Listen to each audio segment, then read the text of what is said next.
Hello students, आज हम लोग इलेक्ट्रोस्टैटिक में गॉस लॉ का एप्लीकेशन देख रहे थे। उस एप्लीकेशन में सेकंड तक हमने देखा था। थोड़ा सा क्विक रिकैप कर लेते हैं हमने क्या क्या पढ़ा था शॉर्ट फॉर्म में, अगर उसको देखना चाहें। सबसे पहले सबको पता है कि हमने गॉस लॉ की कहानी पढ़ी थी, जो कि होता है phi, that is the close integral of E dot D S is equal to Q enclose by epsilon naught. ये हमने पढ़ा था। इसका एप्लीकेशन हमने देखा था, प्रॉपर्टी हमने बहुत सारी देखी थी। जो फर्स्ट एप्लीकेशन था, due two point charge, due two point charge. अगर कोई पॉइंट चार्ज होगा ये क्यू, तो हमको पता है कि पॉइंट चार्ज के लिए गॉसियन सरफेस क्या होता है, स्फेरिकल गॉसियन सरफेस होता है। फिर हमने यहां से इसको अप्लाई किया था। अगर इसका एरिया ए मान लेते हैं और स्फेरिकल एरिया कितना होता है 4 पाई आर स्क्वायर, तो एप्लीकेशन पता है, इलेक्ट्रिक फील्ड भी आउटसाइड, एरिया भी आउटसाइड। हमने ये कल डिस्कस किया था लास्ट डे। तो एरिया वेक्टर के बीच का angle and electric field vector के बीच का एंगल कितना था, 0 डिग्री। ये दिया हुआ था। जब ये 0 डिग्री था इन सेंस, तो क्या होगा, जो हमने फॉर्मूला को अप्लाई किया, तो E D S cos theta is equal to Q enclose epsilon naught. अब देखो, क्यू इनक्लोज का मतलब है कि इस किसी पर्टिकुलर सरफेस के इनसाइड तो कितना है एप्सिलॉन नॉट। अब देखो, एंगल 0 तो 1 हो जाएगा, ये E into 4 pi are square Q epsilon naught, तो ई हो गया था हमारा। आपको सबको याद होगा कि क्यू आर स्क्वायर। ये हमने पढ़ा था, ये फर्स्ट की कहानी ही थी जो कि लास्ट डे हमने डिस्कस किया था। इसमें कुछ नया नहीं था। सेकंड हमने पढ़ा था, याद होगा, जो सेकंड प्रॉपर्टी थी ड्यू टू लाइन चार्ज। अगर आपको याद होगा, हमने क्या बताया था, लाइन चार्ज जब भी हो तो उसका गॉसियन सरफेस क्या होता है, सिलिंड्रिकल होता है। सबको हमने प्रॉपर्टी में बताया था। अगर सिलिंड्रिकल होगा तो इसका रेडियस कुछ r मान लेते हैं, ये लेंथ को हम लोग l मान लेते हैं। हमने एरिया ऑफ सिलेंडर बताया था, आपको याद होगा, 2 पाई r इंटू एल। सिमिलरली इसी वे को सॉल्व करते हैं तो इलेक्ट्रिक फील्ड इधर, इलेक्ट्रिक फील्ड इधर, इलेक्ट्रिक फील्ड इधर, इलेक्ट्रिक फील्ड इधर, और एरिया वेक्टर क्या होगा, परपेंडिकुलर टू द सरफेस होगा। चलो, फिर क्या था हमारा, electric field E D S cos theta is equal to कि इनटू द एप्सिलॉन नॉट। अब देखो यहाँ पे इसका लीनियर चार्ज डेंसिटी दिया हुआ था, जो कि सेकंड एप्लीकेशन में था। वो क्या था हमारा, लीनियर चार्ज डेंसिटी। इसका मतलब क्या होता है, चार्ज बाय लेंथ। तो चार्ज क्या होगा, लेमडा इनटू एल।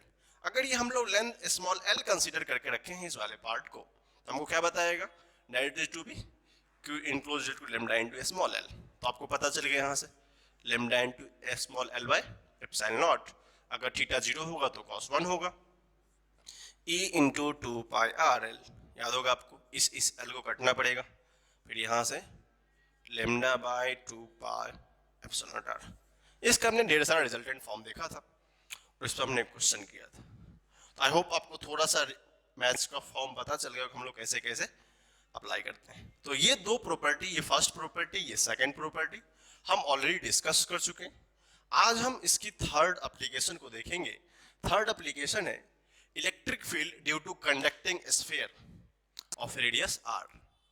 इसका चार्ज भी कुछ क्यू होगा, उसमें कुछ नया बात नहीं, मान लेते हैं। तो हम लोग आज पढ़ेंगे जो थर्ड एप्लीकेशन होगा, electric field due to conducting sphere of are.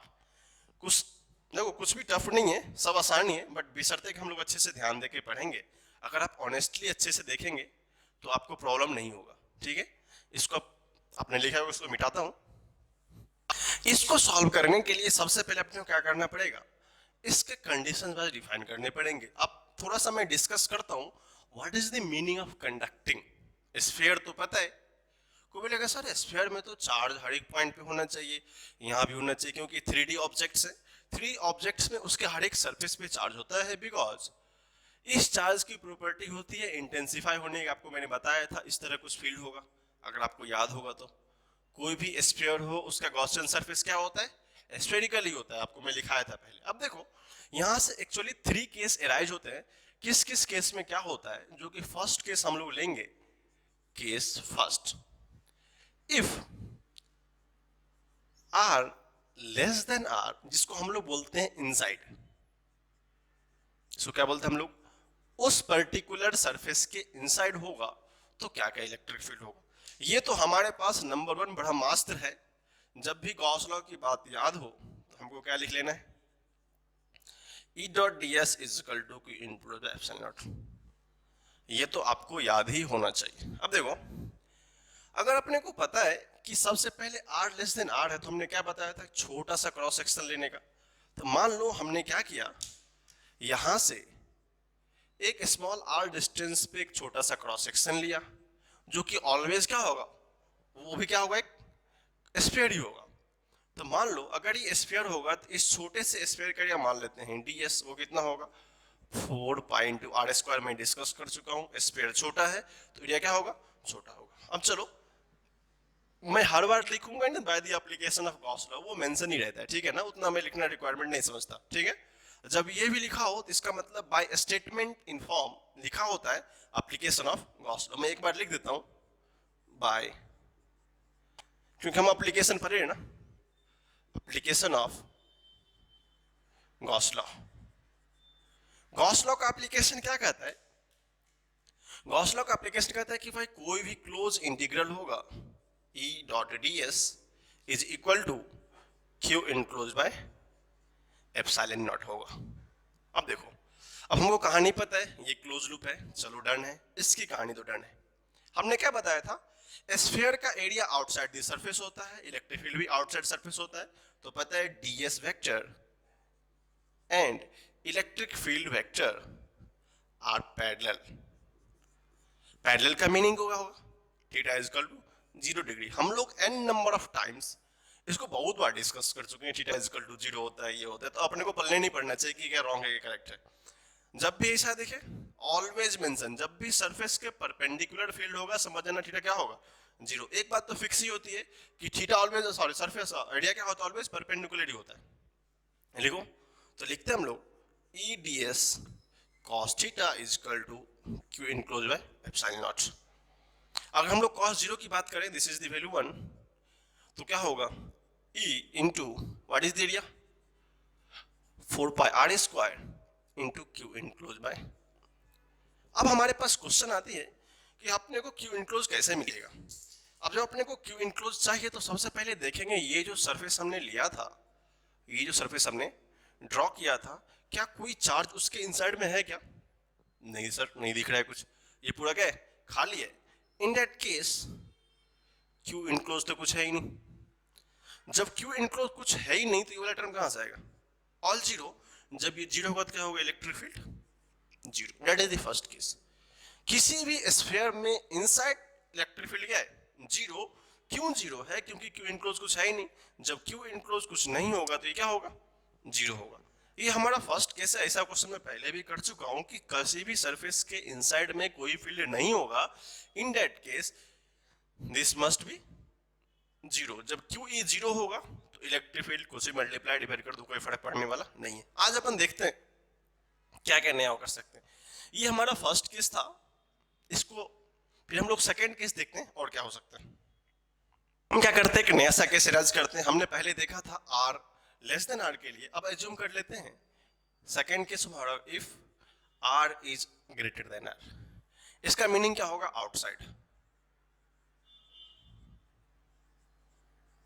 इसका मीनिंग क्या होगा, आउटसाइड। थोड़ा हम लोग डायग्राम बना के इसको समझने की कोशिश करते हैं तो आपके लिए अच्छी रहेगी। मान लो ये हमारा एक r रेडियस था जिसके पास कुछ चार्ज था, ठीक है। अब इसके पास कुछ चार्ज था, ये स्मॉल क्यू ले लेते हैं अपन।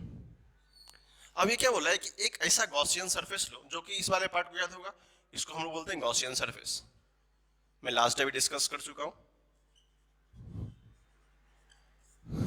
अब क्या बोला है कि r ग्रेटर देन r, तो एज्यूम कर लो यहां से किसी r डिस्टेंस पे एक हमने एग्जैक्टली स्फेरिकल ही लिया, क्योंकि पता है कि जब भी चार्ज स्फेरिकली प्लेस्ड होता है तो उसका गॉसियन सरफेस क्या होता है, ऑलवेज स्फेरिकल ही होता है, करेक्ट है। तो ये भी क्या हमारा होगा, गॉसियन सरफेस। गॉसियन सरफेस होगा तो सबसे पहले हमको पता होना चाहिए what is about them, this is the electric field vector,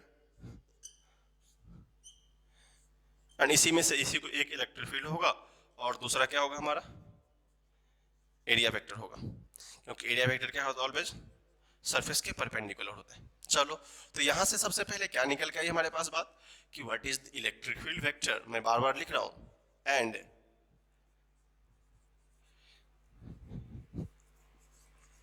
area vector both are parallel.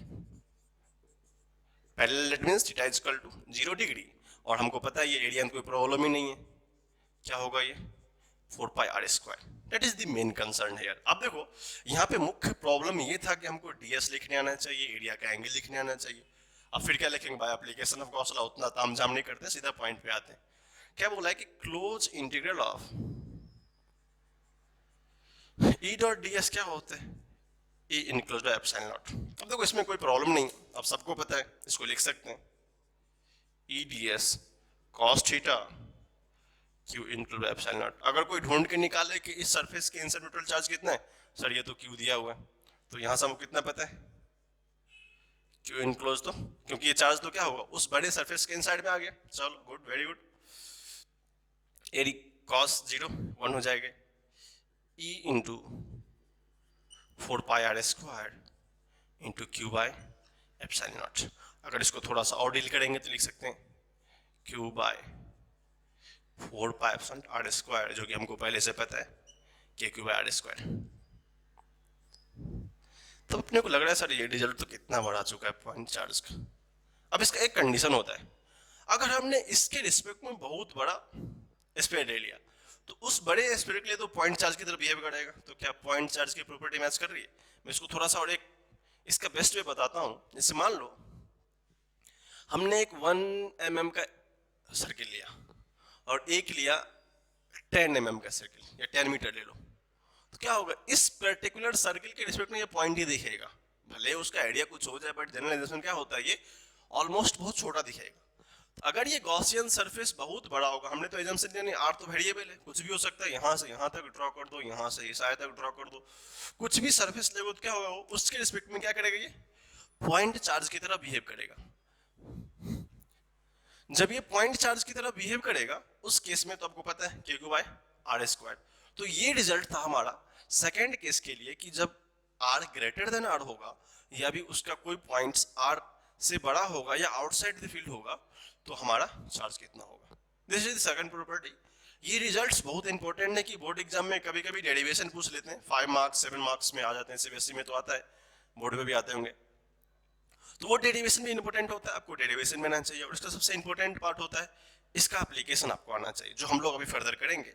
एक और छोटा सा केस है उसको पहले डिस्कस करते हैं, फिर इसका जो सबसे इंपॉर्टेंट एंड वल्नरेबल पार्ट है जो कि इसको बोलते हैं वेरी इंपॉर्टेंट पार्ट, वो होता है इसका ग्राफ।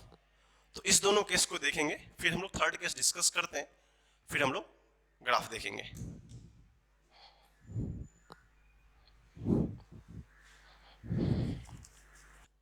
अगर इसको देखेंगे तो केस थर्ड को, इसने बताया है कि मान लो इफ ये जो सरफेस है आर वो एग्जैक्टली आर के बराबर हो जाए, R is equal to R हो जाए, इसका मतलब है कि on the surface, on the surface. अब थोड़ा हम लोग इस पे कलाकारी करके देखते हैं। अब देखेंगे हम लोग क्या क्या कर सकते हैं। हमको वेरिएबल के लिए इलेक्ट्रिक फील्ड पता है ना, तो हम लोग उतना रिजल्ट को वेस्ट नहीं करते हैं। क्या पता है अपने को k Q by are square. If अगर r is equal to capital R होगा तो इलेक्ट्रिक फील्ड कितना हो जाएगा k Q by are square. This is the electric field जब आर क्या होगा कैपिटल आर के बराबर होगा। अब इसको थोड़ा सा और एडवांस लिखना चाहें तो 1 by 4 pi epsilon naught Q by are square. इसको और थोड़ा सा अच्छे से लिखना चाहें, देखेंगे स्टेप्स बहुत इंपॉर्टेंट है। इसको Q by 4 pi are square into epsilon naught लिख सकते हैं। को बोलेगा सर ठीक तो अच्छी बात है, तो आपको क्या लग रहा है 4 pi are square is the area. 4 pi are square क्या एक एरिया ऑफ द स्फीयर, ठीक है। अगर आपको याद होगा हमने डिस्ट्रीब्यूशन ऑफ चार्ज बताया था, तो बोला था कि सिग्मा जो डिफाइन होता है चार्ज पर यूनिट एरिया होता है। अगर ये चार्ज है, अगर ये एरिया है, तो क्या अपन यहां से लिख सकते हैं क्या electric field is equal to sigma by epsilon naught. इसको हम लोग लिख सकते हैं सिग्मा बाय एप्सिलॉन नॉट। क्यों? क्योंकि हमको पता है यहाँ पे सिग्मा इज इक्वल टू, जो हमको सिग्मा पढ़ा था हमने, और कोई बात नहीं, उधर स्मॉल कैपिटल क्यू, कोई प्रॉब्लम नहीं। चार्ज क्यू है तो एरिया कितना होगा 4 पाई आर स्क्वायर। तो क्या होगा इस केस में, ये रिजल्ट बहुत मायने करता है। और आपको बताऊं, हमको लगता है कि ये रिजल्ट बहुत आसान है, ये जो रिजल्ट है याद करना, कि क्यों आर स्क्वायर याद करना, बट कभी कभी इस स्फीयर के एरिया के फॉर्म में ये रिजल्ट, अगर आप बोर्ड के ऑब्जेक्टिव क्वेश्चंस देखेंगे, सीबीएसई बोर्ड, आईसीएसई और इवन कोई भी बोर्ड हो, तो ऑब्जेक्टिव क्वेश्चन में बहुत बार ये पूछा है। और कभी कभी मेंस में लास्ट 4 to 5 ईयर में देखेंगे तो मेंस में स्टेटमेंट दे देते हैं कि ये फील्ड होगा, आपको 4 ऑप्शन दे देंगे। कैसे दे देंगे? बोलेंगे ड्यू टू स्फीयर कितना होता है sigma by 2 epsilon naught, second option होगा sigma by 2 sigma epsilon naught, sigma by 4 epsilon naught and sigma by epsilon naught. अब बोलोगे सर ऐसा तो हमने कहीं देखा ही नहीं। अगर जिसको कन्वर्जन आता भी है, समहाउ किसी को कन्वर्जन आ भी गया कि चार्ज बाय एरिया कितना होता है, दिस बाय दिस, उसको सिग्मा लिख सकते हैं। अब कंफ्यूजन है, यहाँ 2 होगा, यहाँ 4 होगा, यहाँ 4 होगा कि यहाँ 1 होगा। तो बेटर है कि इसको को रिलेशन में याद रखेंगे या देखने रिमेंबर कर लेंगे कि हाँ चार्ज बाय एरिया होता है, ओके डन, अच्छी बात है, बट किसके कंसेप्ट में क्या यूज करेंगे वो बहुत इंपॉर्टेंट होता है। ठीक है, तो हमने यहाँ पे अभी देखी तीनों केस, जो कि तीनों एक दूसरे का इंपॉर्टेंट केस था। अगर हम लोग इसको देखना चाहें तो फर्स्ट केस में आर लेस देन आर था, फिर आर ग्रेटर देन आर था, R is equal to R था। अब बोलोगे सर इतने बड़े डेरिवेशन का क्या इंपॉर्टेंस है? When you sit in board exam you required this, but इससे बड़ा एडवांस अब आप आईआईटी एडवांस से बैठेंगे या फिर मेंस में अगर अच्छे क्वेश्चन आने होंगे तो आप क्या सोचते हो आपसे रिजल्ट पूछ लेंगे? नहीं सर, यू आर रॉन्ग, आप गलत हो। वहां पे आपसे कभी भी इस रिजल्ट पे क्वेश्चन नहीं पूछेंगे। आपसे क्या पूछेंगे? आपका कोई फंक्शन यहां दे देंगे, you know the derivation first. आपको डेरिवेशन आना चाहिए कि इस डेरिवेशन में R equal to R put करते हैं या आर इक्वल टू सम कुछ और वैल्यू पुट करते हैं तो डेरिवेशन कैसे सॉल्व होता है। इस होल प्रोसेस बताने का मतलब दो है कि एक आप बोर्ड में जो थ्योरेटिकल पार्ट आते हैं प्रूफ करेंगे उसको बना सको, मेंस एग्जाम में जो मेंस से एडवांस जो कंसेप्ट बेस्ड क्वेश्चन आते हैं, डेरिवेशन बेस्ड आते हैं, रिजल्ट बेस्ड चांस कम है, बट समहाउ अगर आसान क्वेश्चन आएंगे तो आ सकते हैं। बट जो डेरिवेशन बेस्ड होते हैं, कैसे स्मॉल एरिया लेते हैं, कैसे आर लेते हैं, कौन किस पे वेरी करता है, जो कि हम लोग ग्राफ के पार्ट में भी देखेंगे, वहां भी इंपॉर्टेंट होता है कि हम लोग कैसे यहाँ पे एंगल डिसाइड करते हैं। अब देखो एग्जाम के क्वेश्चन का मतलब ये नहीं होता कि जस्ट फॉर्मूला बेस ही पूछेंगे, वो आपको, अब देखो एक कहानी बताता हूँ, सिंपल सी बात है। अगर किसी को ये रिजल्ट पता है, अगर किसी को ये रिजल्ट पता है, इसका मतलब बाय वर्ड्स एंड वर्स उसको ये मस्ट पता होना चाहिए कि ये होता है तभी ये होता है। ऐसा नहीं किसी ने, एग्जाम में बच्चे क्यों फेल करते हैं? सबसे बेसिक रीजन होता है कि मैक्सिमम लोग इस पे कंसंट्रेट करते हैं, ठीक है इससे बन जाएगा। बट आईटी वाले जो मींस जो भी आप एम्स लेवल के एग्जाम दे दो, मेंस ले लो, नीट ले लो, सब में क्या होता है, लोग एस्पेक्ट पूछते हैं कि कॉन्सेप्ट जनरेट कहाँ से होता है। अगर आपको रिजल्ट्स पता है तो आपको पता होना चाहिए कि रिजल्ट आया कैसे। तो जो इंट्रेंस का क्वेश्चन होता है वो रिजल्ट लाने के प्रोसेस से क्वेश्चन आता है कि हाँ ये रिजल्ट आया, इसका प्रोसेस में से कहीं से पूछ देगा आपको। तो अगर आपको ये रिवर्स में पता होगा तभी आप सॉल्व कर सकते हैं, अदरवाइज ये आपके किसी काम का नहीं है। लेकिन फिर भी हम लोग बोलते हैं इंपॉर्टेंट है, क्यों? क्योंकि अगर आपको ये याद रहेगा तो हो सकता है आप रिवाइंड कर लो इसको। ठीक है, इस तीनों केस को लिखिए, जो सबसे हमारा हर एक पार्ट का बेस्ट होता है, फिजिक्स का सबसे बेस्ट होता है, उसको ग्राफ बोलते हैं। हम लोग इस तीनों चीज को मेथड को ग्राफ से डिस्कस करेंगे। इस तीनों केस को आप अच्छे से लिख लीजिए, आपने वो एक तो लिखा ही होगा, सेकेंड लिखो, थर्ड लिखो, फिर हम लोग आगे देखते हैं। हर एक प्रॉपर्टी हम ग्राफ देख रहे हैं, क्योंकि मैं कितनी बार डिस्कस कर चुका हूँ कि एग्जाम में लास्ट ईयर नीट में भी आया था क्वेश्चंस, इसी सब में से किसी एक का ग्राफ होगा अपने का। फिर वही है इलेक्ट्रिक फील्ड वर्सेस आर। लेकिन हम थोड़ा सा स्टाइलिश करेंगे, कुछ अच्छे तरीके से करेंगे। अब कैसे करेंगे उसको देखिए। अगर इलेक्ट्रिक फील्ड वर्सेस आर है तो बेटर है हर एक केस का रिजल्ट अपने को आना चाहिए। मान लेते हैं केस फर्स्ट का रिजल्ट था, केस फर्स्ट था अगर आर लेस देन आर होता है तो इलेक्ट्रिक फील्ड क्या था हमारा, 0, डन है। केस सेकंड था हमारा अगर आर ग्रेटर देन आर होता है, इस केस में इलेक्ट्रिक फील्ड क्या था, K Q by are square. इसको हम लोग लिख सकते हैं, जो भी लिखना हो चलेगा। केस थर्ड था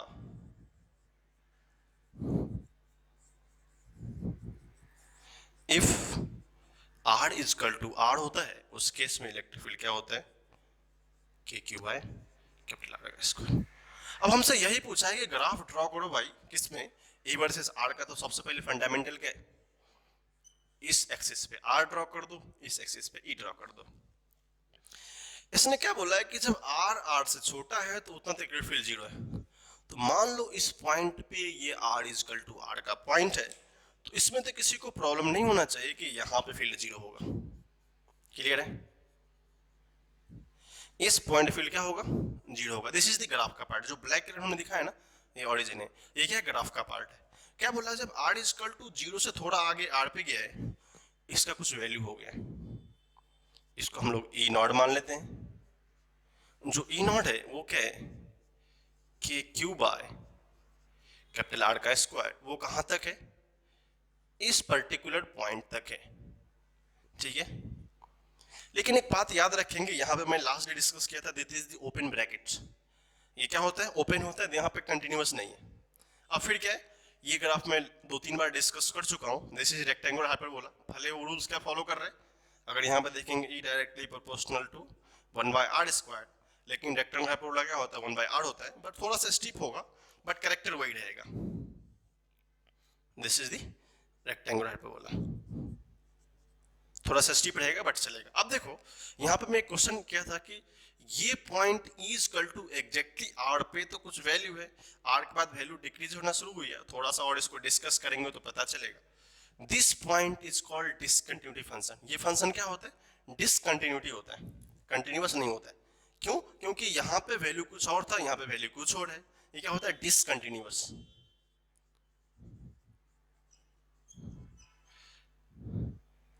अब बोलोगे सर डिसकंटिन्यूअस कैसे होता है, एक बार जेईई मेंस ने क्वेश्चन पूछा था, आप इस चीज को, इस लाइन को याद रख लेंगे।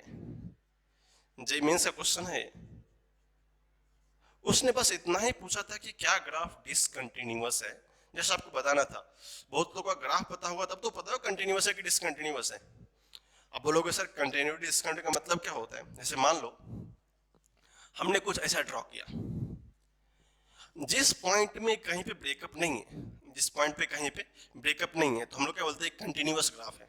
जिस पॉइंट पे कहीं पे ब्रेकअप नहीं होने का मतलब क्या होता है, वो कंटिन्यूअस ग्राफ है। मान लो हमने यहाँ पे ब्रेकअप कर दिया, क्या बोलोगे सर ये ग्राफ यहीं पे खत्म हो गया, ये क्या है, इसको डिसकंटिन्यूट पॉइंट बोलते हैं। ये ग्राफ क्या यहाँ पे डिसकंटिन्यूअस होता है। इसलिए ये ग्राफ क्या होता है, जेईई मेंस वाले ने पूछा था कि ये किसके ग्राफ डिसकंटिन्यूअस है, सारे ऑप्शन में दिए हुए थे। तो आपको पता होना चाहिए कि जो पॉइंट्स पे उस पर्टिकुलर जगह पे वैल्यू जीरो था, उसी सेम वैल्यू पे कितना है, K Q by R. LHL RHL हम मैथ डीप में डिस्कस नहीं करेंगे, बट कंटिन्यूअस डिसकंटिन्यूअस का मीनिंग यही होता है कि अगर ग्राफ जहां से चलना शुरू हुआ था टिल द लास्ट एंड, अगर बीच में कहीं भी ब्रेक नहीं हुआ है, उस ग्राफ को हम लोग बोलते हैं कंटिन्यूअस ग्राफ, ठीक है। और अगर ग्राफ कहीं पे ब्रेक कर जाता है, अपना लिंक छोड़ के निकल जाता है, वो पॉइंट क्या होता है, discontinuous graph. That is the point of discontinuity. तो ये क्वेश्चन कभी कभी, अब देखो कोई बोलेगा सर ग्राफ बना तो आसान है, लेकिन एग्जाम वाले का देखता है कितना खतरनाक सोचते हो, बहुत भयानक सोचता है, कैसे फंसा लिया बच्चे लोग को। बताओ ये डिसकंटिन्यूअस है कि नहीं। मान लो किसी बायो वाले बच्चे का आ गया, नीट वाले बच्चे का, उसको तो मैथ आता नहीं, तो उसको कैसे याद रहेगा डिसकंटिन्यूअस कंटिन्यूअस। अगर जहां से ग्राफ शुरू हुआ था अपने खत्म होने पॉइंट तक, अगर वो बीच में कहीं ब्रेक नहीं हुआ, ठीक है, अगर वो बीच में कहीं ब्रेक नहीं हुआ, उस ग्राफ को क्या बोलेंगे, कंटिन्यूअस। अगर अपने को कहीं भी दिख जाएगा ब्रेक हो रहा है, दैट इज डिसकंटिन्यूअस। तो वेरी इंपॉर्टेंट पॉइंट था ये, तो इसे पूछा भी था। आप इस क्या करो, इस ग्राफ को लिखो, ग्राफ बहुत इंपॉर्टेंट है। एग्जाम में तो, नीट में तो एज इट आ जाते हैं, इसे ग्राफ बताओ कैसा होता है, और मेंस में थोड़ा सा कलाकारी करते हैं, बट आसान होता है। आप इसको अच्छे से लिखो, फिर हम लोग नेक्स्ट प्रॉपर्टी देखते हैं।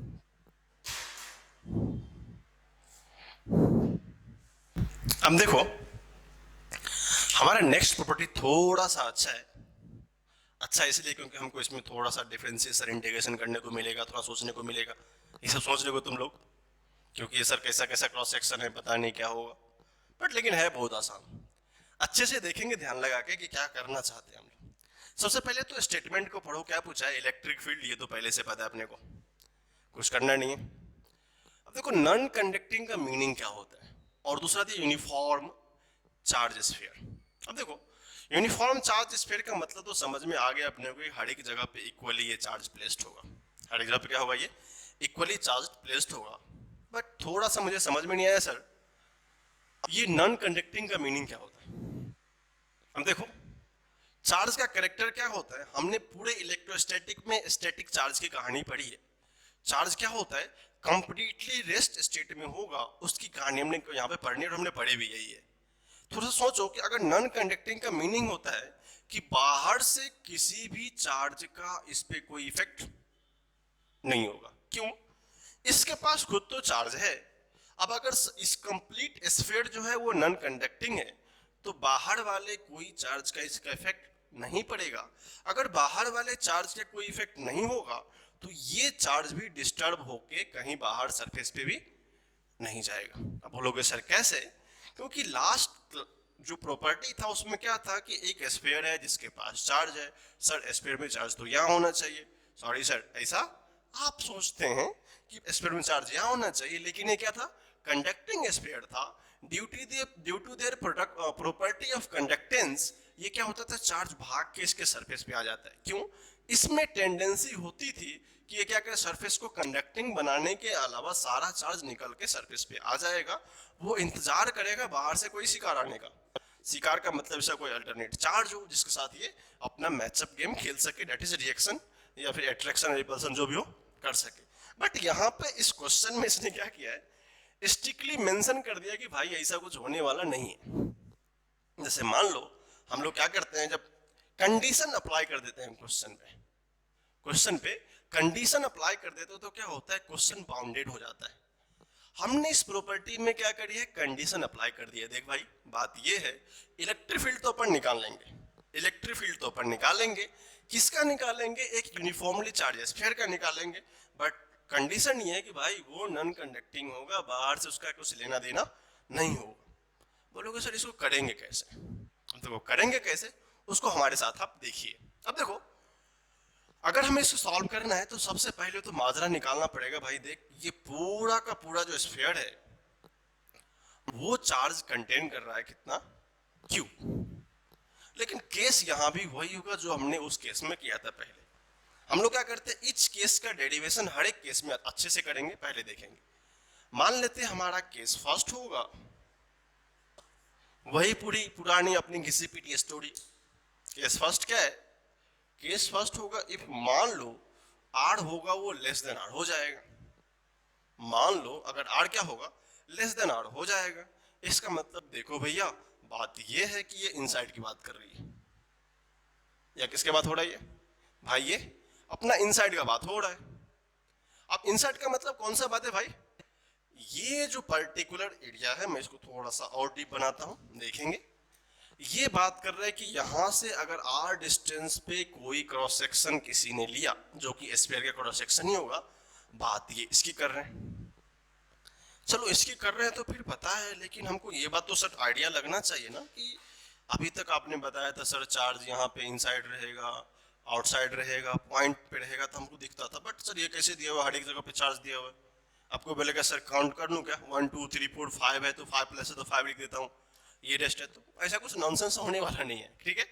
अब इसको सॉल्व करने का अपना तरीका होता है, इसको करते इंटीग्रेशन से भी है, लेकिन तुम बोलोगे सर फिर इंटीग्रेशन बहुत टफ होता है। तो हमने क्या बोला था, गॉस लॉ सारा कहानी आसान कर देता है। इसको करने का तरीका है, क्या करेंगे, आर डिस्टेंस पे डी आर लो, वॉल्यूम लो, डी क्यू लो, इंटीग्रेट करो 0 to r। मतलब क्या इतना मारा मारी करना। बोलोगे सर आपने तो बोला था टॉपिक में सर ये बहुत आसान है, सारा इंटीग्रेशन ही आसान कर देगा।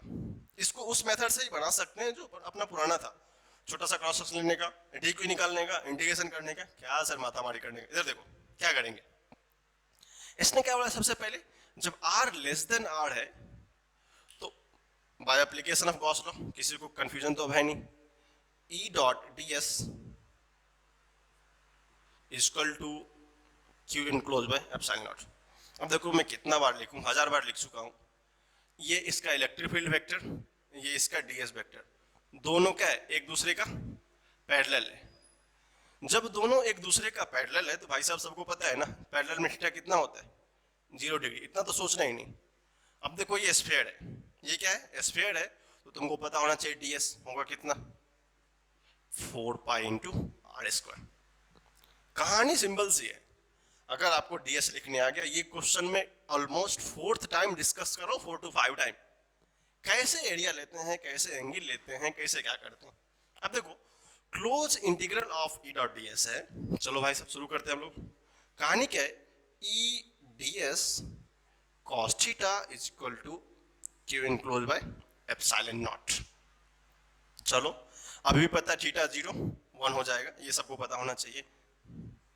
ई डी एस क्या पता है, 4 pi are square is equal to epsilon naught. बोलेगा सर यहां तक तो बात समझ में आई अपने को, लेकिन हम क्यू इनक्लोज्ड कैसे निकालेंगे, वो हमारे पास प्रॉब्लम है। तो तुम्हारे पास प्रॉब्लम है तो हमारे पास तो सॉल्यूशन है। कैसे करेंगे, चलो देखते हैं। अब मिशन क्या हुआ हमारा, कैलकुलेट क्यू इनक्लोज। मैं हर एक चीज को डिफरेंशिएट करके बता रहा हूं, बिकॉज आपको हर एक टर्म का कंफ्यूजन कहीं नहीं होना चाहिए कि सर ये कैसे निकालते हैं, इसलिए मैं उसको सेपरेट बता रहा हूं कैसे कैलकुलेट करते हैं। अब क्या बोला है, calculate Q enclosed in case of that. अब मान लो बेसिक सा रूल है, हर इसका कैपिटल आर रेडियस है, ठीक है।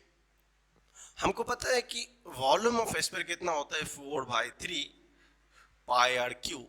ये जो कंप्लीट वॉल्यूम होगा, इसके पास चार्ज कितना है, क्यू चार्ज है।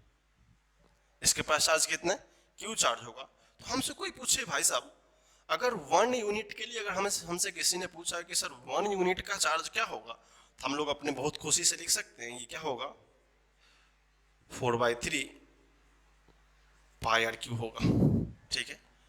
अगर 1 यूनिट का पता है, तो क्या इस छोटे से रेशियो में कितना चार्ज कंटेन करेगा वो नहीं निकाल सकते क्या, जरूर निकाल सकते हैं। तो मान लेते हैं कि ये 4/3 पाई आर क्यू या छोटा वाला पार्ट होगा, कौन सा छोटा वाला पार्ट होगा, वो कितना कंटेन करेगा। लिखना शुरू करते हैं, Q by 4/3 pi R Q into, आप सबको पता होगा ये कहानी। अगर इसको जाना होगा तो ये चला जाएगा, एक दूसरे को मार पीट के निकल जाएगा, 4/3 पाई। तो यहां से आता है जो कि यही तो क्यू इनक्लोज्ड है, इतना ही पार्ट कितना चार्ज इनक्लोज कर रहा है, दैट इज क्यू इनक्लोज्ड। वो कितना हो रहा है, Q by R Q by capital R Q. Very important derivation. कभी अगर आपको इंटीग्रेशन से करना होता तब लोग मर के मर जाते, कितना प्रॉब्लम होता, सॉल्व करते करते थक जाते ना। अब बेटर है कि कितना आसान था हमारे लिए। अब क्या, क्यू इनक्लोज मिल गया, चलो आ जाते हैं इधर पे। अगर क्यू इनक्लोज अपने को मिल गया है तो बेटर सेंस प्रिवेल करते हैं पहले। अब प्रिवेल क्या है, E into 4 pi are square, वो कितना दिया हुआ है, Q R Q by R Q epsilon naught, ये पता है। अब देखो इसको अच्छे से देखेंगे तो लोग को लगता है इसका स्क्वायर इसके क्यू को एक बच जाएगा उधर पे, इसमें से 3 इसमें 2 मारा जाएगा, यहाँ पे बचेगा नहीं यहाँ पे कोई। तो क्या होगा, electric field is equal to Q by 4 pi epsilon naught R Q into R. क्या सबको ये डेरिवेशंस दिख रहे हैं। अब ये आ गया तो बोलोगे सर एक चीज तो नया है, इस टर्म में Q by 4 pi epsilon naught R Q सब तो कांस्टेंट है, क्यू भी constant, 4 pi constant, pi constant, पर आर भी फिक्स्ड है। बदल क्या रहा है, दिस। तो यहां से एक रिजल्ट आएगा in case of first, E directly proportional to R. Very important relation. कभी कभी हम लोग डिसाइड ही नहीं कर पाते कि एक्चुअली आता कैसे। तो क्या होगा, E directly proportional to R होगा। हमने जब केस फर्स्ट को डिसाइड किया तो केस फर्स्ट डिसाइड करने के बाद पता चला कि क्या है, E directly proportional to R. क्यों, क्योंकि ये जो सारा टर्म अपने को दिख रहा है वो क्यू भी कांस्टेंट है, 4 पाई एप्सिलॉन नॉट कांस्टेंट है, और इस पर्टिकुलर स्फीयर का रेडियस क्या है, कांस्टेंट है। तो ये रिलेशन आया E directly proportional to R, that is the important one. आप क्या करो, पहले केस को अच्छे से लिखो, फिर आप ये पार्ट भी लिखेंगे, फिर हम लोग सिमिलरिटी तीनों केस डिस्कस करेंगे, फिर हम लोग इसका रिजल्ट देखेंगे। तो आप पहले इसको अच्छे से लिखिए, फिर हम लोग केस 2 को देखेंगे। कहानी क्या दिया हुआ है, जब आर ग्रेटर देन आर हो तो बात किसकी होती है, आउटसाइड। कुछ नहीं करना है, यहां से एक r डिस्टेंस पे लो, एक ऐसा क्वेश्चन सरफेस बना दो, बाकी सब कुछ आइडेंटिकल रहे, कुछ सोचना ही नहीं उतना। कहानी क्या अपना, अगर ये आउटसाइड होगा, रूल अप्लाई कर दो Gauss law, E dot D S is equal to Q enclose bye epsilon naught. अगर हमने एरिया निकालना होगा, डी एस तो पता ही होगा 4 पाई r स्क्वायर, सिमिलरली होगा, r हमने बदला है, ये आपको पता होगा बहुत पहले से, E into 4 pi r square cos 0 को 1 ले लेते हैं, सेम कहानी है ऑलवेज। इस बार क्यों इंक्लूजन कोई प्रॉब्लम ही नहीं है, क्यों, इस बड़े से एरिया के अंदर में पूरा क्यों आ गया, तो फिर काहे का निकालना इनसाइड आउटसाइड, सब कुछ सिंपल कर दो, कितना हो क्यों इंक्लोज्ड, ओनली क्यू आ गया बाय एप्सिलॉन नॉट। ये तो बहुत आसान हो गया, Q by 4 pi r square epsilon naught, that is Q by, इसको लिख सकते हैं हम लोग के क्यू बाय r स्क्वायर। अब देखो यहाँ तो आसानी है हमारे लिए, ये तो हम लोग इतनी बार देखे हैं, कब याद ही हो गया होगा, E directly proportional to 1 by r square, K Q क्या है कांस्टेंट। अब बोलोगे सर उसमें कितना प्रॉब्लम था, लेकिन उसमें तो प्रॉब्लम था जो फर्स्ट पार्ट हमने निकाला था। अगर r इजकल टू r हो जाएगा तो यहाँ पे r स्क्वायर हो जाएगा, कुछ नया कंसेप्ट नहीं है। तो केस थर्ड को मैं क्या करता हूँ, जस्ट छोटे से केस में देता हूँ, ये इतना इंपॉर्टेंट पॉइंट नहीं है, तो हमको सबको आता है। If r is equal to r होगा, इन दैट केस आपको पता है electric field is equal to K Q by r square, कोई ये बिग डील नहीं है, ये तो सबको आता होगा। लेकिन ये जो इसका सबसे इंपॉर्टेंट पार्ट है वो अभी आएगा ग्राफ का। तो जो फर्स्ट पार्ट समझने वाला था कि कैसे हो गया, क्या हो गया, वो हमने अच्छे से डिस्क्राइब किया। Second part and third part is very easy, यहाँ पे आपको फंसने की रिक्वायरमेंट नहीं है। अगर जिसको फर्स्ट पार्ट समझ में आ गया उसको अच्छे से आ जाएगा। आप इस तीनों केस को लिखिए, फिर हम लोग इसका थोड़ा सा इंपॉर्टेंट वर्जन देखेंगे। बहुत सारी जगह वो क्वेश्चन भी आ जाते हैं एज इट इज, ग्राफ के साथ साथ उसको डील करेंगे। आप इसको अच्छे से लिख लीजिए, फिर हम लोग देखते हैं ग्राफ इसका। अगर हम लोग ग्राफ की बात करें तो हमें सबसे पहले क्या डिटेल्स आना चाहिए। कहानी वही है, हर एक किस्म क्या होता है, बनाना एक ही चीज पड़ता है।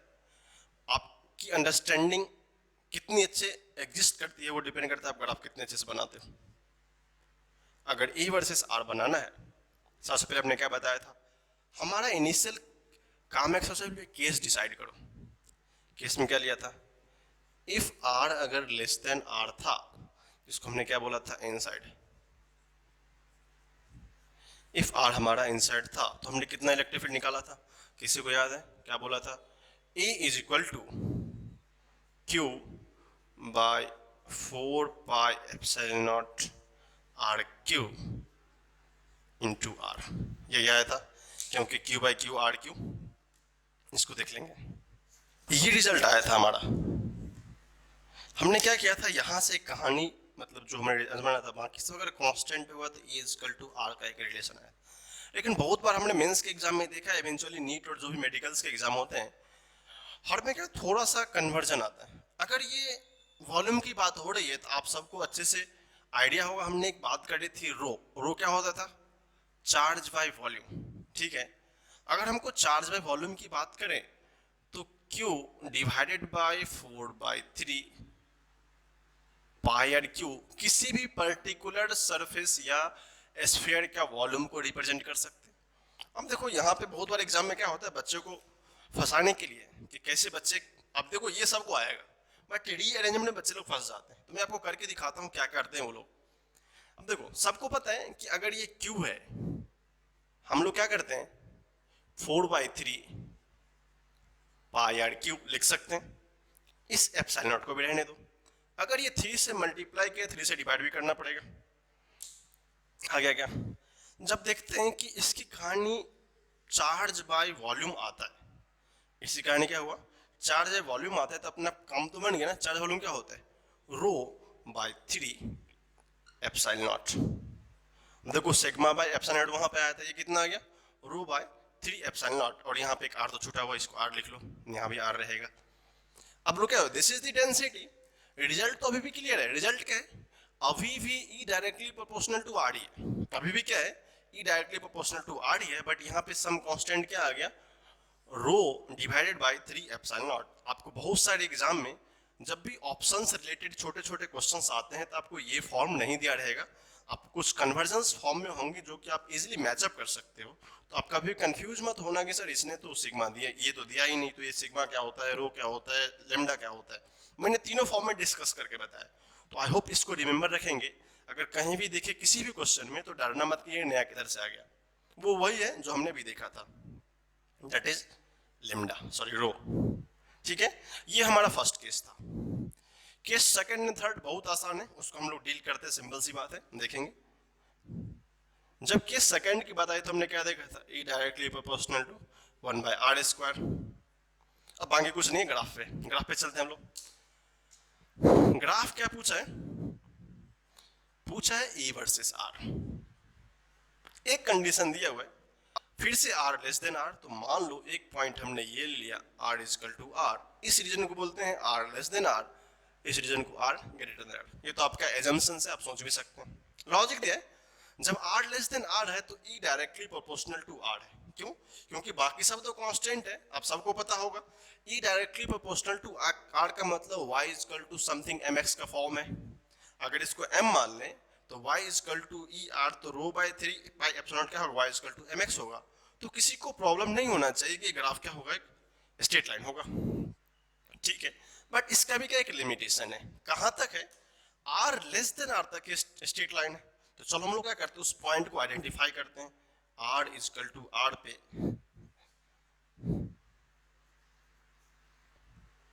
कहीं यहां पे आ गया, मतलब इस पॉइंट के बाद ये स्ट्रेट लाइन नहीं है, ऐसा नहीं कि पूरा ड्रॉ कर देंगे। कंडीशन क्या दिया हुआ था, r इक्वल टू r पे जो कि e directly proportional to r था तब तक स्ट्रेट लाइन है। बट क्या है, जब r इक्वल टू r हो गया तो क्या पता चला, इसका कुछ वैल्यू हो गया, उसको हम लोग e मान लेते हैं, k Q by r square. उसकी बाद की कहानी आपको पता ही है, मैं तीसरी बार बता रहा हूँ, r greater than r, that is rectangular hyperbola. थोड़ा सा स्टीप होगा because e equal to r नहीं है, तो ये क्या होगा, e directly proportional to 1/r² character follow करेगा। तो हमने ये तीनों चारों ग्राफ में देखा। अब देखो यहाँ पे पॉइंट क्या है, दिस पॉइंट इज कंटिन्यूअस।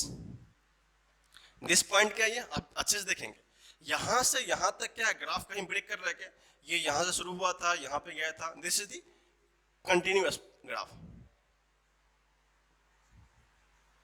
एक थोड़ा सा मैथमेटिक्स से मैं डील कर देता हूं, ये ग्राफ कंटिन्यूअस तो होगा बट नॉट डिफरेंशिएबल। आप लोग जो नीट के बच्चे हैं टेंशन मत लेना, आपके लिए नहीं है ये बच्चे, जो उनके लिए मैथमेटिकल वाले हैं उनके लिए बोल रहा हूं। ठीक है, जो बच्चे मैथ के हैं वो समझ जाएंगे इसको, but not differentiable.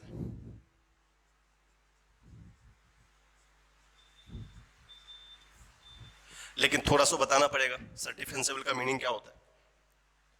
Continuous discontinuous आपको समझ में आ गया, ग्राफ बीच में ब्रेक नहीं करना चाहिए। ठीक है, अब डिफरेंशिएबल का मतलब क्या होता है, डिफरेंशिएबल का मतलब आप अगर जिनको जीरो आइडिया है मैथमेटिक्स में, ये सोचेंगे जहां भी शार्प कर्व होगा, शार्प कर्व मींस ऐसा आएगा ऐसा चला जाएगा, जो पॉइंट उस शार्प कर्व पे होगा वो पॉइंट ऑलवेज क्या होता है, डिफरेंशिएबल नहीं होता है।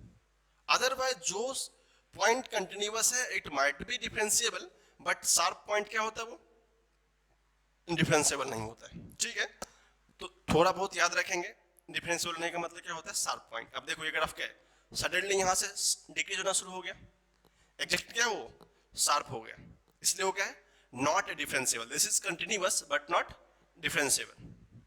तो जेईई मेंस के बच्चे के लिए इंपॉर्टेंट क्वेश्चन बन सकता है कि क्या ये ग्राफ कंटिन्यूअस है, यस, क्या डिफरेंशिएबल है, नहीं। आपको अगर क्वेश्चन में दिया है graph continuous, discontinuous and differentiable, non differentiable, तो आप सोच लेंगे कौन सा पॉइंट होगा कौन सा नहीं होगा। ये ग्राफ होगा continuous but not differentiable, correct है।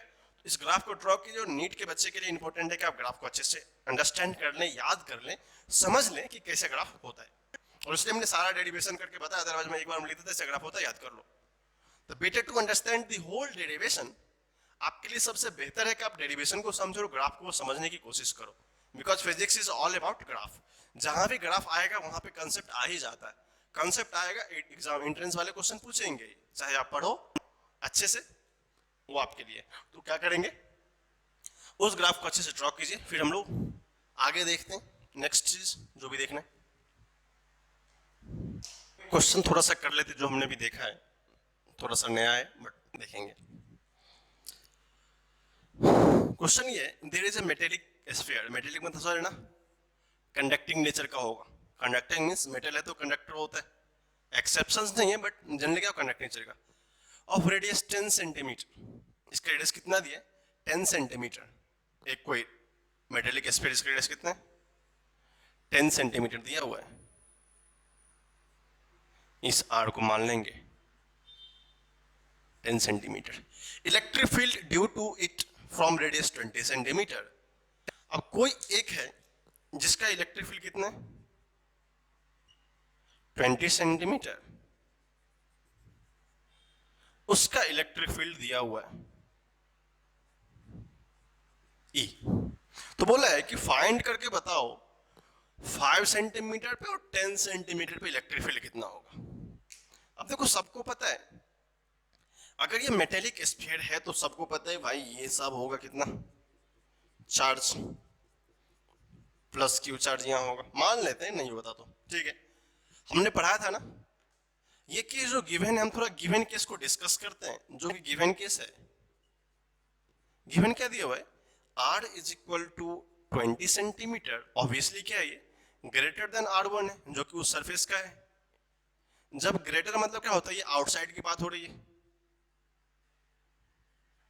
ये किसकी बात हो रही है जब आउटसाइड की बात होगी, जब आउटसाइड की बात हो तो हमने क्या सीखा था electric field due to outside, इसको ओ मान लेते हैं, आउटसाइड मतलब ओ, क्या पढ़ा था के क्यू बाय उस पर्टिकुलर रेडियस का स्क्वायर। अब देखो अगर ये आउटसाइड के बाद तो कंप्लीट चार्ज आ गया, चार्ज कितना है के, इसको कैपिटल क्यू हमने माना है, आर कितना 20 का स्क्वायर, करेक्ट है, ये दिया हुआ है, अगर ये दिया हुआ है तो हम लोग क्या कर सकते हैं, अपने को चार्ज तो हमने माना था सर पता नहीं मेरे को, तो चार्ज यहां से निकाल लेते हैं क्योंकि ई तो सॉरी ये ई दिया हुआ है, करेक्ट है ना, ये ई दिया ही हुआ है, हमको सर चार्ज पता नहीं क्या पता है तो निकाल लेते हैं, यहां से चार्ज कितना होगा Q is equal to 400 E by K, थोड़ा सा अल्टरनेट लग रहा है बट मैं आपको समझाने के लिए पूरा प्रोसेस फॉलो करवा रहा हूँ तो बेहतर रहेगा हमारे लिए। 20 के स्क्वायर क्या होता है 400, चलो बात बन गई।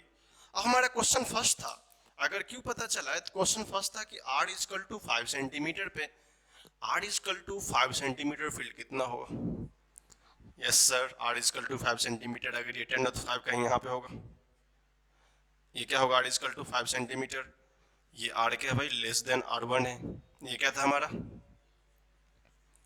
इनसाइड। अब इनसाइड को पता है मैं इसको प्रॉपर्टी से बता सकता हूं, नीचे कोई चार्ज नहीं है अंदर में, तो फील्ड क्या होगा जीरो, कहानी खत्म। अब इतना सोचने के लिए मुझे क्या करना पड़ता Q enclose zero, because why, क्योंकि उस पर्टिकुलर एरिया में क्यू इंक्लोज क्या है कुछ है ही नहीं, अगर इस छोटे से एरिया की बात करो क्यू इंक्लोज क्या है जीरो है, तो फर्स्ट केस का आंसर था आ गया, फर्स्ट केस क्या था R is equal to 5 centimetre, वो क्या है लेस देन R1, लेस कितना है 10 से तो कम ही है, जब वो 10 से कम होगा तो इलेक्ट्रिक फील्ड क्या होगा जीरो, फर्स्ट का आंसर आ गया। सेकंड क्वेश्चन पूछा है R इज इक्वल टू 10, अब देखो R इज इक्वल टू 10 मतलब R is equal to R का कहानी है याद होगा सबको, and on the surface R is equal to 10 का मतलब क्या होता है ऑन द सरफेस, तो रिजल्ट क्या बताया था हमने K Q by capital R का होल स्क्वायर, ये हमको E1 निकालना है, मान लेते E1 निकालना है, लेकिन यहाँ पे सर प्रॉब्लम है R तो पता है, यस R दिया हुआ कितना E1 is equal to K Q by 10 का स्क्वायर, इसको करते हैं के क्यू बाय 100, सर क्यों पता है क्यों नहीं पता है, सर मैं तो निकाला था नहीं यहाँ पे क्यों, किसने रखा है पुट कर दो, तो E1 हमने इसलिए तो Q1 निकाला था, what is Q 400E K into 400E divided by K into 100। अब तुम लोग सुपर होशियार हो, इस जीरो ने इसके साथ जाना होगा, मर जाएगा सब इसी में, इसकी कोई मर जाना होगा, क्या बचेगा 4 टाइम्स ऑफ E, तो क्या पता E1 is equal to 4E। Question आपको बहुत आसान लग रहा है बट बेटा जब एग्जाम में आते हैं ना अच्छे अच्छे लोगों को फंसा लेते हैं, थोड़ा सा क्वेश्चन होता है, अब सोचने के लिए कोई लोग सोचेगा E इक्वल टू 0 कैसे हो गया 5 कैसे हो गया, तो बेटा अंडरस्टैंडिंग होते हैं, इन्हें प्रॉपर्टी को प्रूफ हमने इसीलिए करवाया था कि हमको जब भी एप्लीकेशन हो किसी क्वेश्चन का तो हम अपने को डरने नहीं कि सर कैसे अप्लाई करेंगे कैसे नहीं करेंगे, अगर आपको प्रॉपर्टी अच्छे से, इसको 2 सेकंड में भी कर सकते थे। हाउ? इनसाइड जीरो चेंज नहीं करना है, के क्यू बाई 20, के क्यू बाई 100, के क्यू कैंसिल कर देंगे हम लोग, क्यों क्यू को लिखे, क्यों को लिखे। बट ये प्रोसेस है तो बेटर टू प्रोसेस को अच्छे से फॉलो करेंगे। अगर आप नंबर ऑफ क्वेश्चन ज्यादा लगाएंगे, ज्यादा क्वेश्चन सॉल्व करेंगे एग्जांपल के साथ, ये क्वेश्चन करेंगे फिर सीट बनाएंगे, तो फिर आपको सारा माजरा क्लियर हो जाएगा कि भाई कहना क्या चाहता है। ठीक है, तो आप इस क्वेश्चन को अच्छे से लिखें, और प्रैक्टिस बहुत जरूरी है। Without practice you can't get better rank in any exam. ठीक है ना, आपको रैंक चाहिए तो प्रैक्टिस बहुत जरूरी है, वो भी जम के गया कीजिए प्रैक्टिस, जितना क्वेश्चन बना सकते हैं। और मैक्सिमम हमारा यही कोशिश होता है कि आपको जितना मैक्सिमम क्वेश्चन करवाया जा सके। डेरिवेशन होता है, और क्वेश्चन क्या होता है, ये एंट्रेंस एग्जाम का कमर होता है, वही उसका बेस होता है। अगर जिस बंदे को डेरिवेशन आता है, थ्योरी उतना मैटर नहीं करता। डेरिवेशन आता है, आपको क्वेश्चन सॉल्व करने आता है, एप्लीकेशन आता है, you get qualified in any entrance, mains हो, एडवांस हो, मेडिकल हो। That is the important thing, वो आपको सोचना पड़ेगा कैसे करना है। ठीक है, तो हमने एक एप्लीकेशन देखा था, इसको अच्छे से लिखिए, फिर हम लोग आगे देखते हैं। दूसरे क्वेश्चन है, क्या हुआ है, electric fields due to uniformly charge. आपको रिमेंबर होना चाहिए यूनिफॉर्मली चार्ज मींस, अभी देखा था नॉन कंडक्टिंग, ये बात अपने को तुरंत ही पता चलना चाहिए। जब भी क्वेश्चन पढ़ने के बाद देखो, मेन एस्पेक्ट होता है ना, जिस बंदा हो या बंदी कुछ भी हो, करेक्ट ना, अगर उसको क्वेश्चन से एजम्पशन मिलने लगा कि भाई साहब पूछा क्या है, अगर जिसने क्वेश्चन को अंडरस्टैंड कर लिया, उससे क्वेश्चन कभी भी बन सकते हैं किसी भी सिचुएशन में। अब क्या यूनिफॉर्म चार्ज का मतलब क्या होता है, नॉन कंडक्टिंग, याद होगा हमने जस्ट अभी चालू किया था भाई। माजरा क्वेश्चन तो यही बनता है ना, जिस बंदे ने इसको क्लैरिफाई करना सीख लिया, बंदा हो या बंदी, करेक्ट ना। ये क्या दिया हुआ है, चार्ज स्फीयर ऑफ रेडियस कितना है, 10 सेंटीमीटर दिया हुआ है। इसका रेडियस पता है अपने को 10 सेंटीमीटर। एट 20 सेंटीमीटर, कहानी वही है, outside eight 20 centimetre electric field ई दिया हुआ है। तो बोला कि भाई 5 पे निकालो, एक नया सा आलोर मान लो 5 सेंटीमीटर। बताओ हम लोग क्या करेंगे, प्रोसेस फॉलो करेंगे। प्रोसेस फॉलो करेंगे तो सारा कहानी लिखना पड़ेगा, रिजल्ट पता तो आसानी से कर सकते हैं, दोनों आसान है। अभी हमने डेरिवेशन किया था, आपको पता था, बताया था, E equal to K Q R by R Q, याद होगा आपको। फिर उसको देखते हैं हम लोग क्या रिजल्ट था। इसने कोई कंडक्टिंग स्फीयर दी है, नॉन कंडक्टिंग है, इसका रेडियस दिया हुआ 10 सेंटीमीटर। आप लोग दोनों प्रोसेस जा सकते हैं, या तो अलग से निकालो, नहीं तो आप तो पता होगा डेरिवेशन ना। डेरिवेशन बताते हैं इसलिए क्योंकि क्वेश्चन को आसान कर सके। मैं बोला था कि क्वेश्चन आसान होता है इसलिए डेरिवेशन निकालते हैं। अब क्या है, यहाँ से R इक्वल टू 20 पे सम क्या दिया हुआ, इलेक्ट्रिक फील्ड दिया हुआ, एक नया सा गॉसियन सरफेस ले लो, ये सब तुमको पता होना चाहिए। क्या है, जीएस का मतलब होता है गॉसियन सरफेस। इसका इलेक्ट्रिक फील्ड कितना दिया है, E दिया है, मान लेते हैं।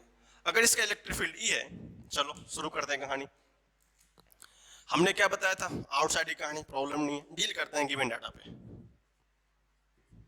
क्योंकि जब भी क्वेश्चन का एक पैटर्न होता है, गिवन डाटा क्या दिया हुआ, इलेक्ट्रिक फील्ड आउटसाइड के चार्ज, कुछ आइडिया चार्ज दिया है क्या, नहीं, मान लो q, what is the r, r कितना 20 दिया है, मान लेते हैं कि क्यू बाई 20 का स्क्वायर।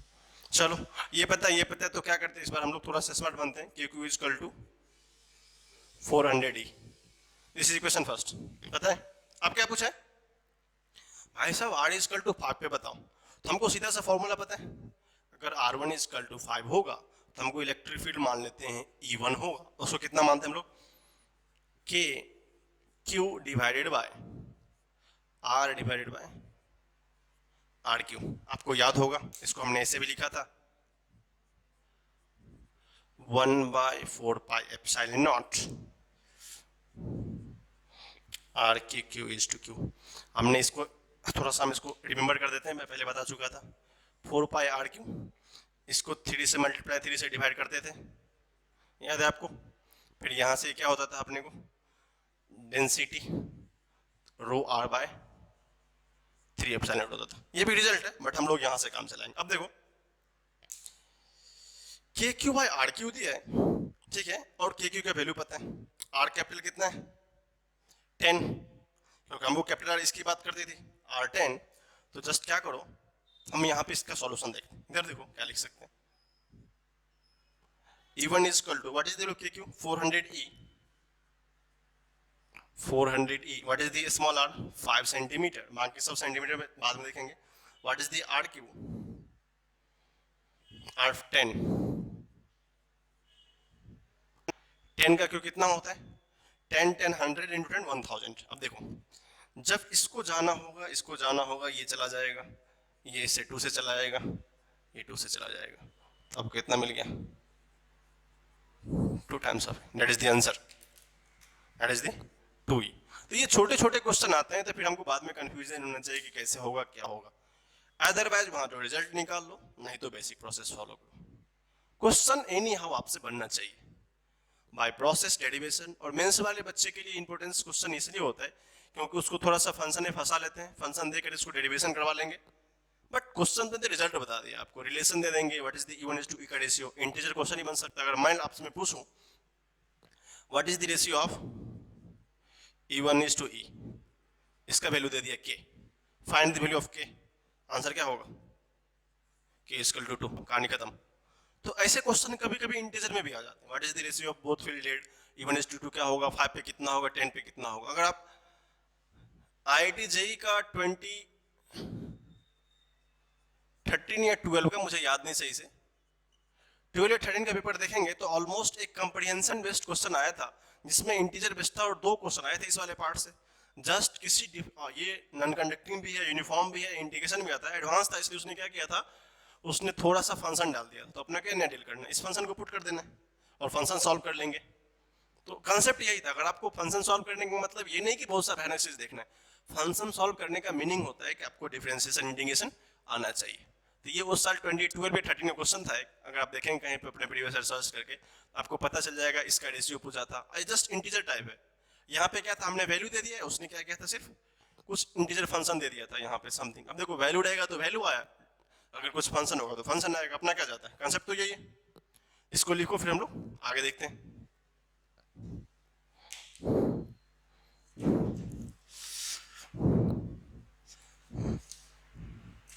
हमने ये क्वेश्चन बताया जस्ट पहले.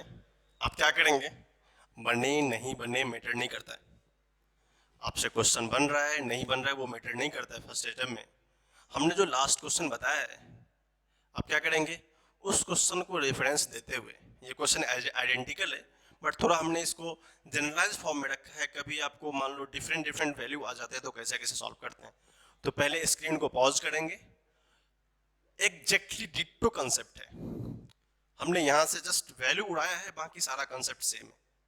फिर सॉल्यूशन देखेंगे. आई होप आप ऑनेस्टली फॉलो करेंगे, हम तो ये बोल सकते हैं. अब देखो, आपने ट्राई किया, मान लेते हैं हम. देखो क्वेश्चन क्या दिया हुआ है, electric field due to non conducting sphere. जब भी कुछ क्वेश्चन में अननोन दिखे, लगे कि भाई ये पॉइंट है, नॉन कंडक्टिंग मींस याद है अभी पर अपने कंडक्टिंग स्फीयर या मेटेलिक स्फीयर याद आया था. Conducting sphere, sorry conducting non मतलब क्या होता है, मेटेलिक स्फीयर, जिसको हमने क्या बोला था, चार्ज तो रहेगा बट बाहर नहीं जाएगा. आपको तुरंत एग्जांपल याद हो गया. ये कुछ सरफेस की कहानी है, इसके पास कुछ चार्ज है बट कुछ बाहर में क्या है, कंडक्टिंग नहीं है. कंडक्टिंग नहीं होने का मतलब क्या है, बाहर वाले का कुछ कोई से फर्क पड़ने वाला नहीं है, बाहर में कुछ भी हो जाए. अब देखो दिया क्या है, ऑफ रेडियस r. चलो एक और अच्छी बात दी हुई है कि इसका एक रेडियस दिया हो, जिसका रेडियस कितना है, r. At a distance of r from the surface, okay, at a distance of the r from the surface, okay, अगर इसको हमने सेंटर माना है तो क्या करते हैं, इसको O मान लेते हैं, ये भी r होगा. यहां से r डिस्टेंस पे, छोटा सा बड़ा होगा डायग्राम बट देखेंगे,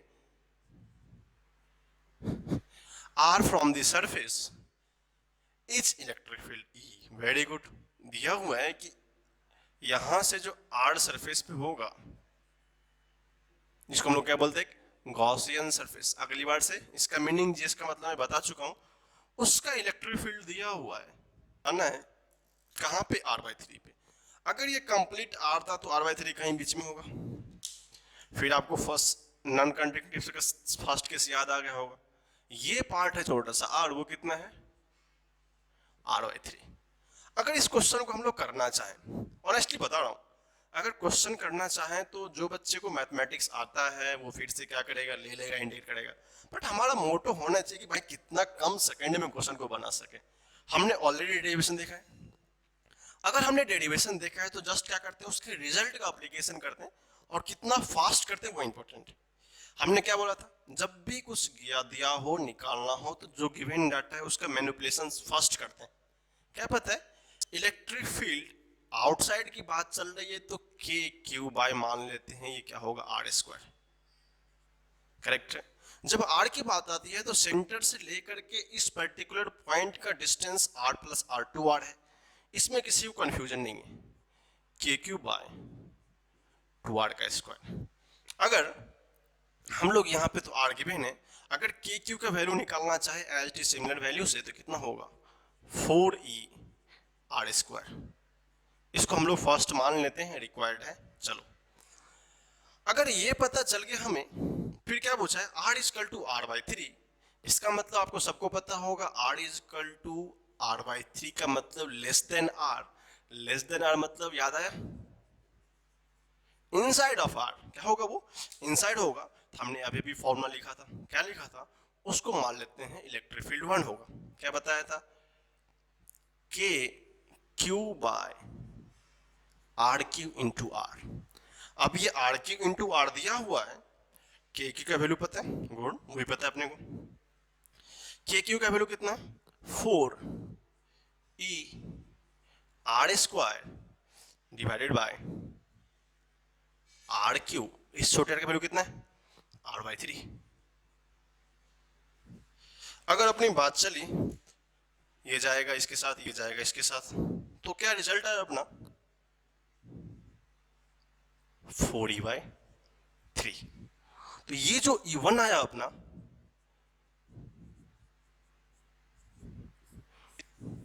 बहुत टाइम पे मेंस वाले पार्ट में, अभी तो पैटर्न बदल गया, एडवांस में जब क्वेश्चन होते थे इंटीजर वाला, तो इस टाइप के बहुत सारे क्वेश्चन आते थे।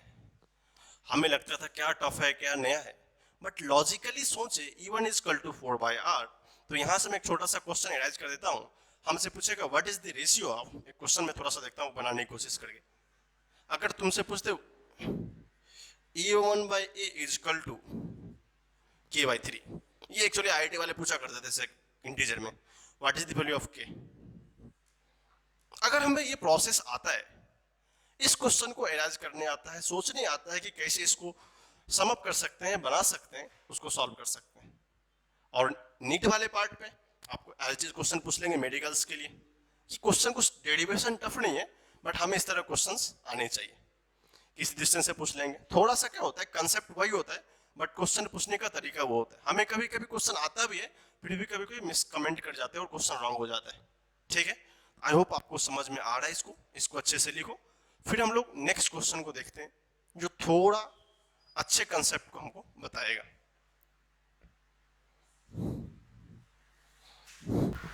देखो, ये क्वेश्चन एक्चुअली बहुत इंपॉर्टेंट है। देखो, ये क्वेश्चन पहले जब आईआईटी हुआ करता था, ये सब्जेक्टिव क्वेश्चन आईआईटी हुआ करता था, उसके बाद अगर मैं काउंट करूं तो इस पे मिनिमम बहुत सारे क्वेश्चन पूछे आईआईटी वाले ने इस कंसेप्ट पे, जो कि टिल एडवांस जो अभी है, जो आईआईटी एडवांस अभी है ना, वो जेई एडवांस वाले ने ऑलमोस्ट, अगर मैं आपको लास्ट 20 इयर्स का एजम्पशन दूं तो 20 इयर्स में इस कंसेप्ट पे कम से कम 12 to 30 टाइम्स इस क्वेश्चन पूछे हैं। मैं बताता हूं कैसे कैसे क्वेश्चंस होते हैं। इस क्वेश्चन को उसने बहुत बार इंटीजर के फॉर्म में पूछा है। इंटीजर में जस्ट वैल्यू, क्योंकि प्रूफ करने की बात है कि कांस्टेंट होता है, किसी भी कांस्टेंट ने वैल्यू लगा के पूछ लिया। उसके बाद अगर सिंगल करेक्ट क्वेश्चन पूछे, सिंगल करेक्ट में बहुत बार क्वेश्चंस पूछा है, जैसे स्टेटमेंट टाइप, ये रॉन्ग है, करेक्ट है, उसमें भी। और मल्टी करेक्ट, मल्टी करेक्ट मतलब क्या होता है, कभी कभी किसी क्वेश्चन में एक से ज्यादा करेक्ट होते हैं। जैसे मान लो किसी का आंसर ए भी है, बी भी है, सी भी है, मतलब किसी पर्टिकुलर क्वेश्चंस का एक से ज्यादा ऑप्शन होंगे तो क्या करेंगे।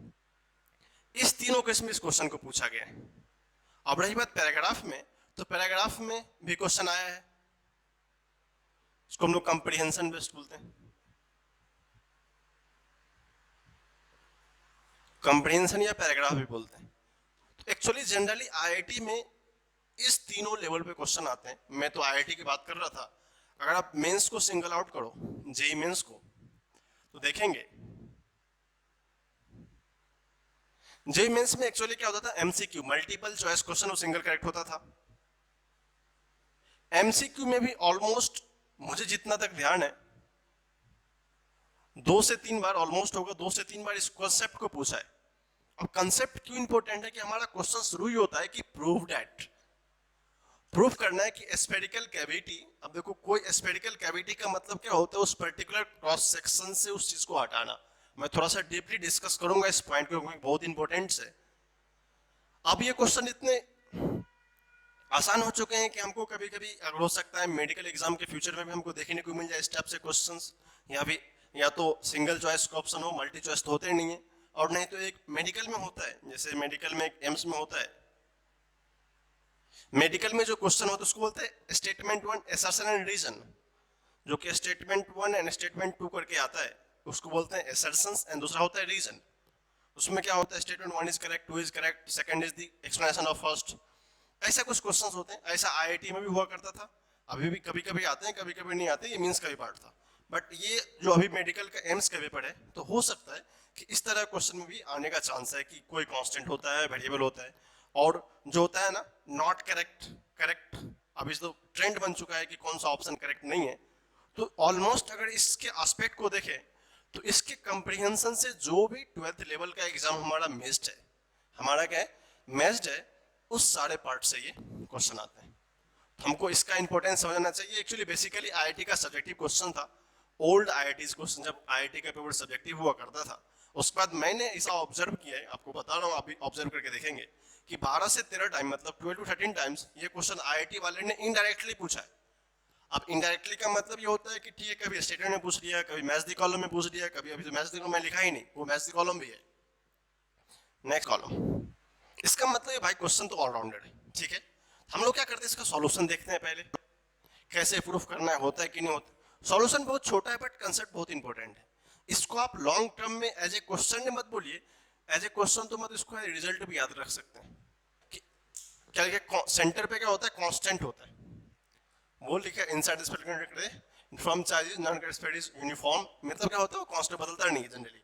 यूनिफॉर्म का मतलब क्या होता है, कांस्टेंट रहना। ये इंपॉर्टेंट लाइन है। अब हम लोग आते हैं क्वेश्चन पे, उसको डिस्कस करेंगे। क्वेश्चन क्या दिया है, सबसे पहले तो प्रूफ करके बताओ इनसाइड द स्फेरिकल कैविटी। अब क्या है, ये जो पार्ट अपने को देखा, स्फेरिकल कैविटी मतलब क्या होता है, आपने सेंटर ऑफ मास में पढ़ा होगा, छोटा सा कैविटी हटाते हैं, रोटेशन में भी हटाते हैं, तो फिर कितना सा मजा आता था क्वेश्चन सॉल्व करने में। तो मजा तो अब आएगा क्योंकि कैविटी आ गया, तो मजा तो आना जानता है, ठीक है। Of a uniform charge non conducting sphere, याद आ गया फिर से, आउटसाइड वाले से कुछ लेना देना नहीं है इसको, कंडक्टर। स्फीयर इज यूनिफॉर्म मतलब कांस्टेंट बोल रहा है, in the direction of line joining the centre, in the direction of line joining the centre. इसका मतलब ये जो डायरेक्शन बता रहा है O to C, O to C इसके डायरेक्शन में होगा। फिर ये क्वेश्चन है, हम लोग प्रोसेस पे प्रोसीड करते हैं, देखेंगे। अब देखो, सबसे पहली बात बोले कि हमने क्या पढ़ा था सेंटर ऑफ मास में, जब भी किसी का क्रॉस सेक्शन हटाते थे हम लोग नेट लिखते थे। तो मान लेते हैं जो प्रूव नेट बोला है, इलेक्ट्रिक फील्ड नेट कितना होगा। इलेक्ट्रिक फील्ड नेट का मीनिंग है कि इलेक्ट्रिक फील्ड, हमने वेक्टर फॉर्म लिखा, याद रखेंगे, डायरेक्शन मेंशन होता है, ठीक है। इलेक्ट्रिक फील्ड मतलब मान लेते हैं complete electric field due to sphere. इसको स्फीयर का मीनिंग याद रखेंगे, नॉन कंडक्टिंग स्फीयर लिखा हुआ है, प्लस। अब देखो प्लस लिखने का मतलब पता है ये हट रहा है, माइनस आएगा बट पहले प्लस लिखते हैं, electric field due two cavity, ये पता है। एक्चुअली कंसेप्ट यहीं से शुरू होता है। अगर हमको नेट लिखना है, क्या बोला है, प्रूफ दैट इनसाइड, मतलब जो कट के बचेगा वही तो नेट होगा, तो दिस प्लस दिस बचना चाहिए। अब देखो हमने कितना अच्छा चीज बताया था, आपको याद होगा। तो अगर ये कंडक्टिंग है, इनसाइड में किसी की बात होती है, तो हमने क्या पढ़ाया था, याद आपको, रो बाय 3 एप्सिलॉन नॉट इनटू, अगर वो डिस्टेंस r था तो r होगा, नहीं तो वेक्टर लिख देंगे, याद है।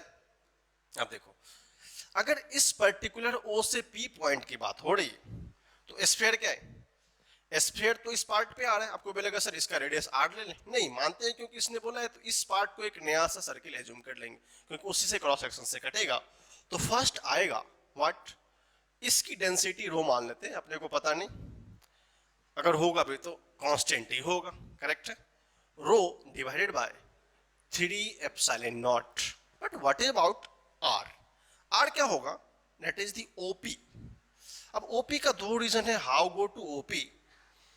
ओ से पी तक के पॉइंट को हम लोग मान लेते हैं रेडियस वेक्टर आर, क्योंकि हम लोग वेक्टर की बात करें दैट इज ओपी। बट अब कहानी क्या है, जब हम लोग वैल्यू को सब्स्टिट्यूट करेंगे तो देखेंगे भाई ये क्रॉस सेक्शन तो हट रहा है, क्रॉस सेक्शन क्या हो रहा है, हट रहा है। जब क्रॉस सेक्शन हटेगा तो कैविटी विल क्या होगा, रिमूव, रिमूव होगा तो क्या होगा, डेंसिटी तो सेम, क्योंकि कैरेक्टर क्या है, इनसाइड द होल पहले तो क्या था, पूरा भरा हुआ था। जब इस चीज को हम लोग क्रॉस सेक्शन को कट करके हटाए तो इसका कैरेक्टर डेंसिटी तो सेम ही है, ये तो वही रहेगा। फिर क्या है, 3 एप्सिलॉन नॉट, वो यहीं रहेगा। बट नेक्स्ट क्या है, आर। अब आर की बात है, कौन सा आर लिया जाए, दैट इज दी सीपी, क्योंकि सेंटर सी है और पी क्या है, पॉइंट है, दैट इज द पॉइंट। अब तो आ गया, बट सर वैसे आर तो बदलेगा क्यों, क्योंकि ओपी तो बदल रहा है ना, ओ तो एक्चुअली डायरेक्शन इसका रेडियस ये है, यहां से यहां तक का, ये तो एक वेरिएबल पार्ट था, हमने यहां पे काटा, तो OP is variable, CP is also variable, कभी यहां होगा कभी यहां होगा। तो एक आइडिया तो होगा कि सर दो सेंटर के बीच का डिस्टेंस ऑलवेज कांस्टेंट होता है। अगर हम इसका सेंटर फिक्स है, इसका सेंटर फिक्स है, वो तो नहीं बदल सकता। जब वो नहीं बदल सकता तो हम लोग क्या कर सकते हैं, देखो अगर प्रॉब्लम किसी को नहीं हो तो अपन क्या कर सकते हैं, 3 एप्सिलॉन नॉट कॉमन ले लूं, दैट इज इन इट। अगर ये कॉमन लेंगे तो क्या होता है अपने पास, ओपी माइनस सीपी। इसमें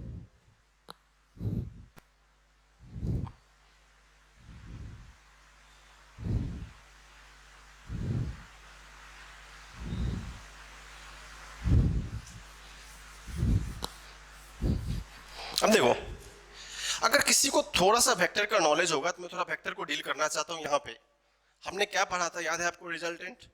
अगर ये वेक्टर ए है, अगर ये वेक्टर बी है, तो ये क्या होता था अपना वेक्टर, रिजल्टेंट आर होता था। बिकॉज हम लोग वेक्टर वाइज डील कर रहे हैं तो क्या लिखेंगे, vector R is equal to vector A plus vector B. क्या उस कंसेप्ट को यहां पे इंट्रोड्यूस करना चाहिए, चलो करके देखते हैं। अगर ये पॉइंट ओ है, यहां से सी तक का एक वेक्टर है, फिर हमने क्या है यहां से पी तक का एक वेक्टर लिया है, दिस इज ऑल्सो ओपी। अब क्या पूछा है, हमको रिजल्टेंट की कहानी पता है तो इसको लिख सकते हैं ओसी प्लस पीसी या सीपी, कोई मतलब नहीं, डायरेक्शन लिख सकते किधर है, सीपी दिया ना, चलो मान लेते हैं CP is equal to OC plus CP is equal to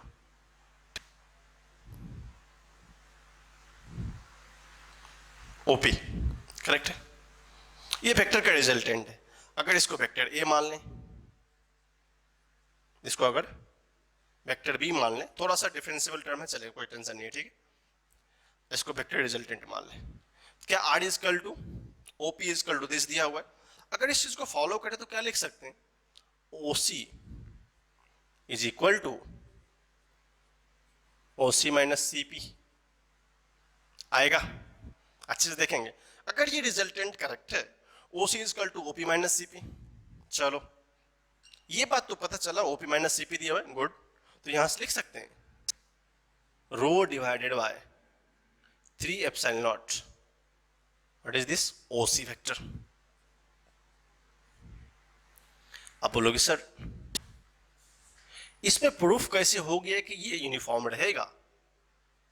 अब इसके यूनिफॉर्म होने का एक रीजन है, अगर आप देखेंगे जो इस पर्टिकुलर स्फीयर का सेंटर होगा, इस पर्टिकुलर स्फीयर का सेंटर होगा और इस कैविटी का सेंटर होगा, वो चेंज नहीं करेगा। जब वो चेंज नहीं करेगा तो इसने लिखा हुआ है ना कि एक कैविटी हटा रहे, अगर एक बार क्रॉस सेक्शन यहां से हट गया तो इसका पर्टिकुलर का सेंटर नहीं बदलने वाला है, ना इसका सेंटर बदलेगा ना इसका सेंटर बदलेगा। हो सकता है पहले ये पार्ट बदल जाए, ये पार्ट बदल जाए। जब ये दोनों का पार्ट नहीं बदलेगा, this means OC is always constant. OC क्या होगा, कांस्टेंट होगा। रो के बारे में कंफ्यूजन नहीं है, रो क्या होगा वो भी निकाल सकते हैं, एप्सिलॉन नॉट कांस्टेंट 3 कांस्टेंट। तो जो हमारा कंसेप्ट था सॉल्व करने का, ये actually questions very very important है, मैं बहुत इसके बारे में डिस्कस कर चुका हूँ। अब तुमसे पूछेगा, मैं थोड़ा सा डिस्कस कर दूं, इन फ्यूचर इस क्वेश्चन का कंटेंट्स क्या बनता है, क्या क्या पूछ सकता है, बाकी तो कुछ नहीं है ना। अब पता है ये कांस्टेंट है, ये सब कांस्टेंट क्या होगा, यूनिफॉर्म ही होगा, कुछ चेंज तो होना नहीं है। तो यहां से हम लिख सकते हैं हेंस प्रूव्ड कि ये क्या होगा, यूनिफॉर्म रहेगा या कांस्टेंट रहेगा। अब थोड़ा सा ग्लांस होता है इस वर्ड पे, थोड़ा सा डिस्कस कर लें कि क्या सर इसका मीनिंग थोड़ा सा समझा नहीं अपन। इतने सारे क्वेश्चन बनते हैं इसमें हमने ढेर सारे कंसेप्ट को भी देखा, भाई वेक्टर फॉर्म आ गया, ये फॉर्म आ गया, फिर इसका रिजल्टेंट लिखा, फिर कांस्टेंट देखा, फिर भी अप्लाई करना पड़ा कि सर उसी कांस्टेंट कैसे मान लें। जब भी कोई सेंटर थोड़ी बदलता, अगर ये सर्किल हमने ये बना दिया, बोले सेंटर का यहाँ पे, क्या मतलब इम्पॉसिबल थिंग बात कर रहे हो सर आप, सॉरी सर ये रॉन्ग है। ये क्या है, ओ पॉइंट दिया हुआ है, ठीक है। अगर ये ओ पॉइंट है तो ओ पॉइंट अगर इसका सेंटर होगा तो ऑलवेज इस होल स्फीयर के लिए इसका सेंटर चेंज नहीं होगा। सिमिलरली अगर कोई कैविटी होगा उसका स्फीयर चेंज नहीं होगा। इसने लिखा क्या है, along the line joining the centre. अब लाइन ज्वाइनिंग क्या है, ओ से सी का लाइन ज्वाइनिंग है, क्या ओ सी आ गया, O is the point of the bigger sphere and C is the point of cavity, ठीक है। तो ये इंपॉर्टेंस है। अब एक छोटा सा क्वेश्चन बनता है सर इसमें क्या क्या इंपॉर्टेंस है। अगर आप देखें रिजल्ट्स पॉइंट्स ऑफ व्यू तो मेडिकल्स में आ भी सकते हैं। अगर आपको एग्जैक्टली रिजल्ट ही पूछ लेगा, रिजल्ट क्या होता है बताओ इस केस में, तो आपको रिजल्ट लाने के लिए थोड़ा सा डिजर्टिव सोचना पड़ेगा, सर ये कैसे आ गया वो कैसे आ गया। तो आप इस प्रोसेस को अच्छे से सीखेंगे, अच्छे से लिखेंगे, फिर यहाँ तक आप अच्छे से लिख लो। फिर हम लोग नेक्स्ट लेक्चर में जब मिलेंगे तो नेक्स्ट लेक्चर में इसके अपर के पार्ट, जो कि इसका बेटर एप्लीकेशंस और हो सकता है, जो कि और इम्प्लीमेंटेड एप्लीकेशन हो सकता है, उसको अच्छे से डील करेंगे। तब तक के लिए आप लोग का शुक्रिया।